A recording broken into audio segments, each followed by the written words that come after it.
ঈদ করে আম্মুর বাসায় গিয়ে আম্মুকে বলেছিলাম, আম্মু এবার একটু ভর্তা ভাজি কিছু করো, মাংস খেতে খেতে একদম জীবনটা ঝালাপালা। তাই আম্মু আমাদের সবার জন্য তিল ভর্তা করেছে। এখানে আম্মু তিলটাকে ফার্স্টে পিষে নিচ্ছে, মানে এটাকে কি বলে, যাতায়াতে মনে হয় পিষে নিচ্ছে। তারপরে এখন ঝেড়ে নিচ্ছে যেন তিলের ভেতরে যে খোসাগুলো আছে সেগুলো আর তিলটা আলাদা হয়ে যায়। তো দেখতেই পাচ্ছেন তিলগুলো সব আলাদা হয়ে গেছে, পরিষ্কার হয়ে গেছে। এখন আম্মু এই তিলগুলোকে ভেজে নিচ্ছে।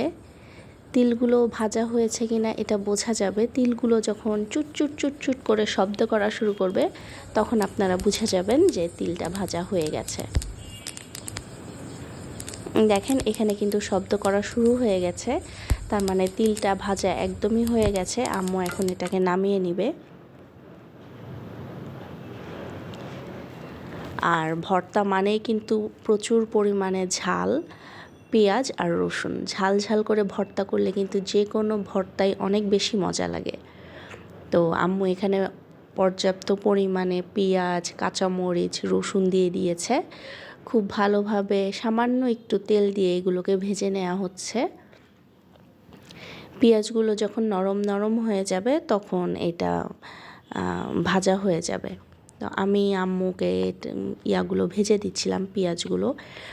আসলে এগুলো এখন আমরা ব্লেন্ডারেই করি, আগে দেখা যেত শিলপাটাতে করতাম, কিন্তু শিলপাটাতে করাটা এখন অনেক বেশি কষ্টকর। আম্মুকে আমরা এর জন্য বলি যে তোমার আর এত কষ্ট করতে হবে না, তুমি ব্লেন্ডারেই করো।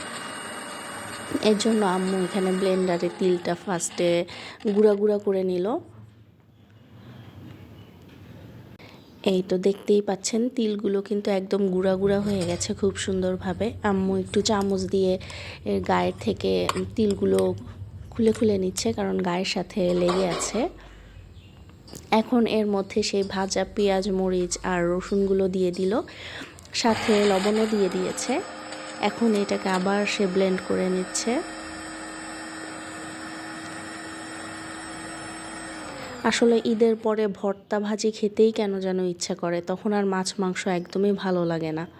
তো এই তো দেখেন আমাদের সবজি, তিল ভর্তা, আলু ভর্তা আর করলা ভাজি চিংড়ি দিয়ে। মাশাআল্লাহ, ঈদের পরে একদম মানে অনেক দিন পর মনে হয় মন ভরে পেট ভরে ভাত খেলাম। আর আম্মুর হাতের ভর্তার তো কোনো তুলনাই হয় না।